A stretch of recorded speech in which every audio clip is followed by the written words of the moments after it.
मुंबई के पूर्व डीजीपी परमबीर सिंह के पत्र के सामने आने के बाद महाराष्ट्र की सियासत में भूचाल आ गया है। अब बीजेपी ने इस मामले में अनिल देशमुख का नाम सामने आने के बाद मुख्यमंत्री उद्धव ठाकरे पर भी निशाना साध दिया है।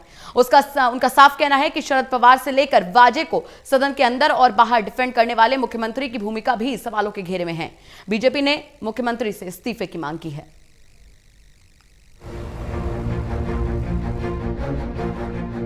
एंटीलिया मामले में परमबीर सिंह को पद से हटाए जाने के बाद उनके पत्र को लेकर महाराष्ट्र की राजनीति एक बार फिर से गर्मा गई है। शनिवार को पत्र सामने आने के बाद जहां महाराष्ट्र के गृह मंत्री अनिल देशमुख पर परमबीर सिंह ने 100 करोड़ रुपए उगाही करवाने का गंभीर आरोप लगाया, वहीं रविवार को बीजेपी के वरिष्ठ नेता रविशंकर प्रसाद महाराष्ट्र सरकार पर हमलावर दिखे।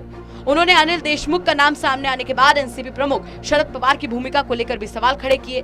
उन्होंने कहा कि शरद पवार इस समय सरकार में नहीं है, लेकिन उन्हें जानकारी दी जा रही थी। ऐसे में उन्होंने इसको लेकर क्या किया?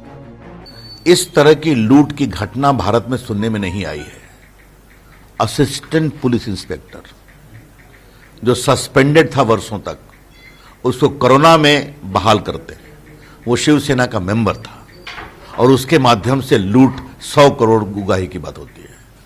सिर्फ मुंबई से पूरे महाराष्ट्र से कितना हो रहा था, और इस पर उस पुलिस इंस्पेक्टर को मुख्यमंत्री विधानसभा में डिफेंड क्यों करते हैं? क्यों करते हैं? हमारे तो समझ में ऐसे असिस्टेंट पुलिस इंस्पेक्टर को एक एसपी भी डिफेंड नहीं करता है, कुछ बोलना होता है। यहां मुख्यमंत्री डिफेंड कर रहे हैं और वो पुलिस कमिश्नर शरद पवार को क्यों ब्रीफ कर रहे हैं?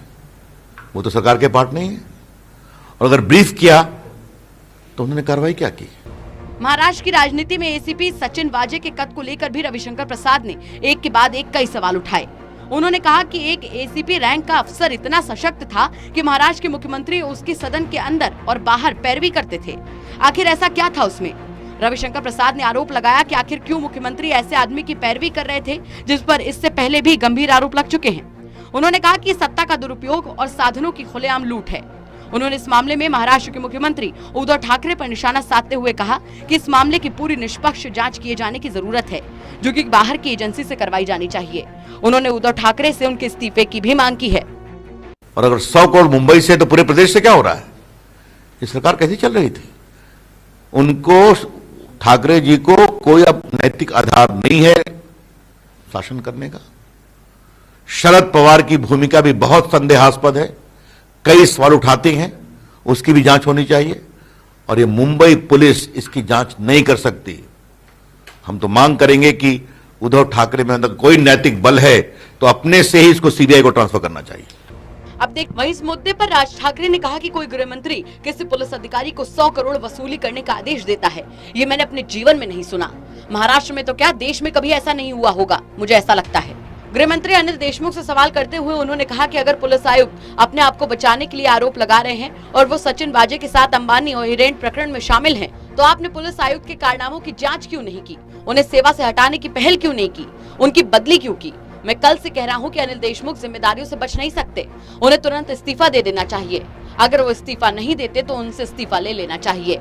हमने पहले सुना था कि टेररिस्ट बम रखते हैं, अब पता चला है कि बम पुलिस रखती है। दरअसल पुलिस की हिम्मत ही नहीं है कि वो वहां बम रखे।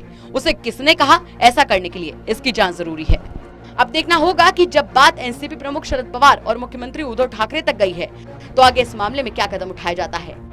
Lalit Narayan Kandpal, total news, Delhi.